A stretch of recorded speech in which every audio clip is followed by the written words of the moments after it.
Let us see, if you have an ER diagram or entity relationship diagram, then how can you convert this entity relationship diagram into a relation? And when I'm saying a relation means we are going to convert it into a table.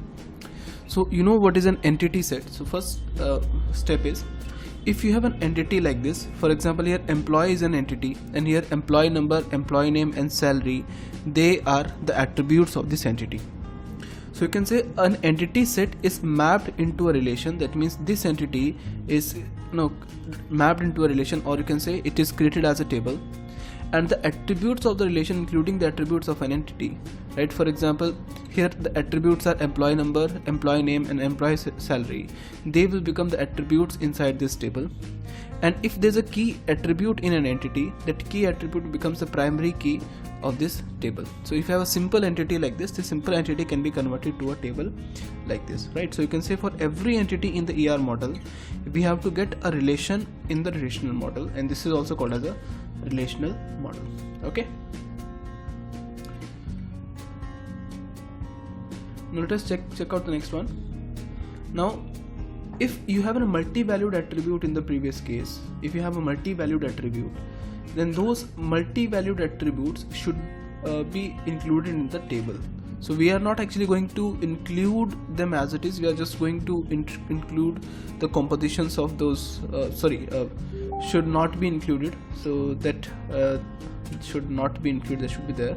So we will be dealing with the multi-valued attribute at a later point of time.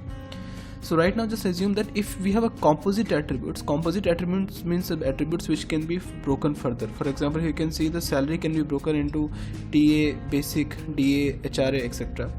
And this salary is representing a composite attribute.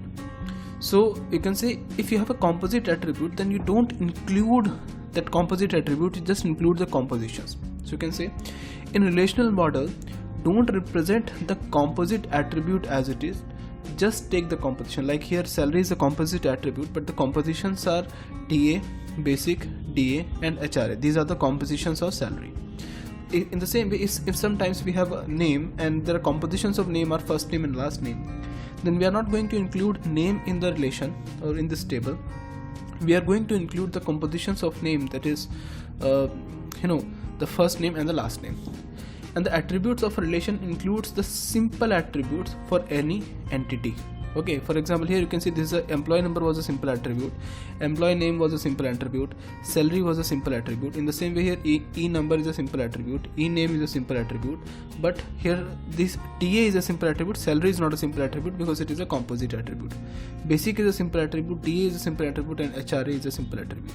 So we are going to make this table. The name of this table is employee, right? And in employee we are having employee number, employee name, basic, TA, DA and HRA. And you can see the primary key for this entity is employee number, so that will become a primary key into this here in this case also. Okay,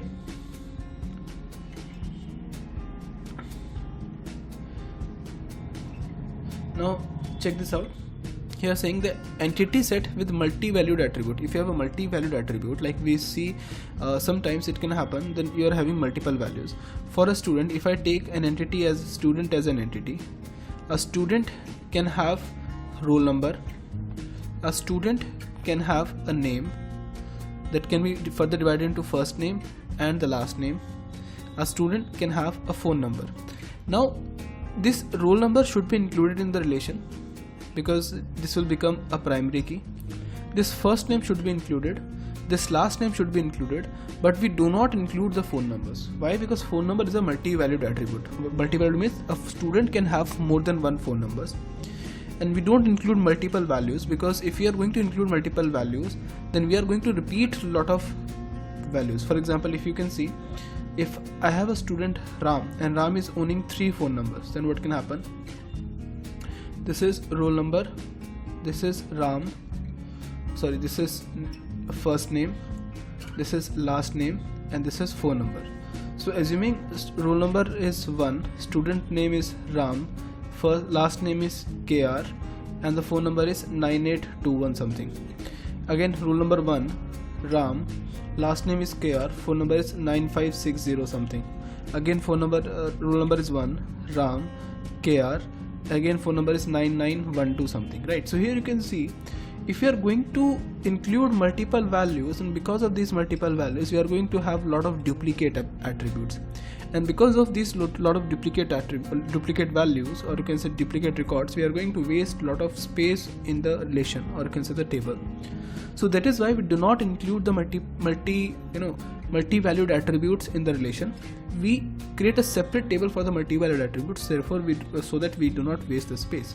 So here you can see the employee number is the primary key, or you can say it is a key into this entity.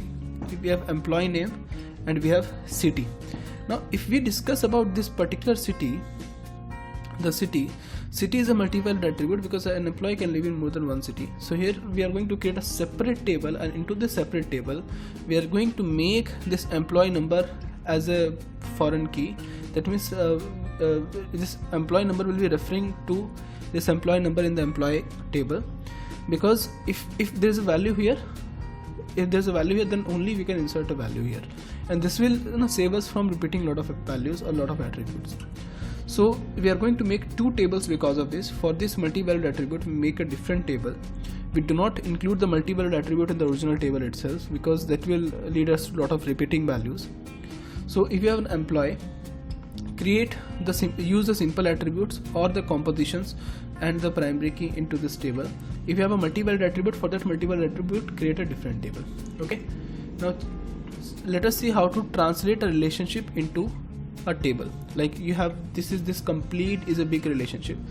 Into this relationship we have this is representing work scene is the relationship. We have entities as employee, we have entities as department, and works in relationship is having an attribute since. That means employee is working in a particular department since what time.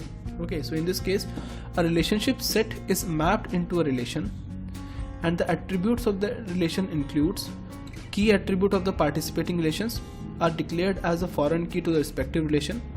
Descriptive attribute is if any, and set of non-descriptive attributes is the primary key of the relation. So what do I mean to say here by this is, here you can see what is the relationship here. Works in is the relationship. We can easily create a table for this that we have created here. We can easily create a table for this that we have created here. But here you can see the works in is a relationship, and this relationship is having an attribute. For a relationship you have to create a separate table, and this table will be containing a foreign key from both the relations, both the entities which are participating in the relation. For example, we have employee as an entity, and the key of this employee is employee number, and we have department as an entity, and the key of the department is department ID. So we are going to include them as a foreign key here, and we are going to add this attribute here. So by this way you can easily convert this complete relationship into a relation, right? In the same way you can convert this entity as a relation, and you can convert this department as a relation. See, I'm using a term something called as relation, and this is something called as relationship. So both these terms are different. When I'm saying relationship is like this, works in is a relationship, and when I'm saying relation is this table. So this relation is a formal term and table is an informal term in case of relational model. Okay, now let us check this out. Here they are saying how to convert a relationship set with a key constraint. You can see here in this case it is here this side is having the maximum cardinality as 1, and this side is having the maximum cardinality as many. So here you can say this relation is as one to many relationship. Okay, we have already done this kind of examples before. Now each department is required to have at most one employee as a manager. So for this, if you can easily create the relationship sets, that means each department is having at most one employee. At most one employee means maximum one employee is required, right? Or less than 1 is also acceptable, like 0 is less than 1. So here for this employee you can easily create a table for this employee that we have created. You can easily create a table for this department that we have created. But here this manages relationship is not having any attribute, any attribute. So if it is not having any attribute, then we can, what we generally do is we create a table for this employee, we create a table for this department, and we create a table for this relationship.